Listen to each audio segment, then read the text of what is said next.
اللہ آسمانوں اور زمین کا نور ہے، اس کے نور کی مثال ایسی ہے کہ گویا ایک طاق ہے جس میں ایک چراغ ہے، اور چراغ ایک قندیل میں ہے، اور قندیل ایسی صاف شفاف ہے کہ گویا موتی کا سا چمکتا ہوا تارا ہے۔ اس میں ایک مبارک درخت کا تیل جلایا جاتا ہے، یعنی زیتون کا، کہ نہ مشرق کی طرف ہے نہ مغرب کی طرف۔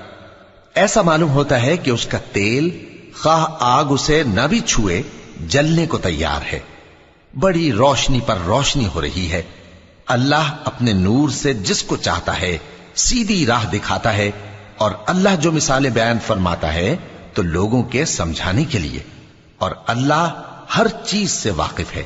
وہ قندیل ان گھروں میں ہے جن کے بارے میں اللہ نے ارشاد فرمایا ہے کہ بلند کیے جائیں اور وہاں اللہ کے نام کا ذکر کیا جائے، اور ان میں صبح و شام اس کی